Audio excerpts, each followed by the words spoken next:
Një deklaratë e fortë dhe befasuese nga ministrja e jashtme e Ekuadorit Gabriela Sommerfeld ka vënë Shqipërinë në fokusin e Asamblesë së Përgjithshme të Kombeve të Bashkuara, duke alarmuar opinionin publik shqiptar dhe duke ngritur pikpyetje serioze mbi përmasat e krimit organizuar me lidhje shqiptare jashtë vendit. Sommerfeld përmendi mafian shqiptare si pjesë të rrjeteve kriminale transnacionale që sipas saj kanë kapur ekonomi, politika dhe institucione në Amerikën Latine, krahas karteleve të njohura si Sinaloa apo Jalisco Nueva Generación.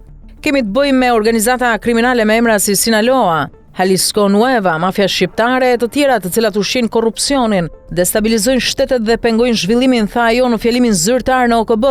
Moteja jo shtoi se vetëm gjatë vitit 2023 Ekuadori ka sekuestruar mbi 294 ton drog dhe po shtyn reformat që parashikojnë lejimin e bazave të huaja ushtarake për të ndihmuar në kontrollin e territorit. Kjo deklaratë nuk mund të shihet si thjesht një koment retorik, ajo është përfaqësuese e një shqetësimi të thellë të vendeve të goditura nga krimi transnacional, ku rrjetet shqiptare janë përshkruar nga agjenci si Europol dhe DEA si një prej aktorëve më të sofistikuar në trafikun e kokainës nga Amerika Latine drejt Europës.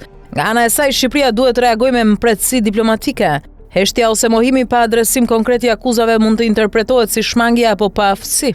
Një reagim dinjitos do të ishte adresimi zyrtar i deklaratës nga Ministria e Jashtme duke kërkuar nga Ekuadori sqarime mbi bazat e kësaj deklarate, por gjithashtu duke publikuar raportet që tregojnë për angazhimin e institucioneve shqiptare në luftën kundër krimit të organizuar. Analiza e kontekstit tregon se përveç Ekuadorit, vende si Italia, Belgjika, Spanja dhe Britania e Madhe i kanë përmendur shpesh rrjetet shqiptare si pjesë e krimeve të rënda në Europë, duke përdorur shprehje si mafia shqiptare. Por ndryshimi qëndron tek përdorimi i këtij termi në skenën më të lartë diplomatike të botës, në Asamblenë e OKB-s, gjë që në vetvete bart pasoja serioze për imazhin e Shqipërisë si shtet dhe për shqiptarët si diasporë. Ky moment mund shfrytëzohet si mundësi nga Tirana zyrtare, jo vetëm për të sqaruar qëndrimin ndaj krimit, por edhe për të pozicionuar veten si partnere e besueshme në luftën kundër krimit të organizuar global. Përndryshe, narrativa që ndërtojnë të tjerë do të vijojë të formësojë perceptimin për shqiptarët në botë.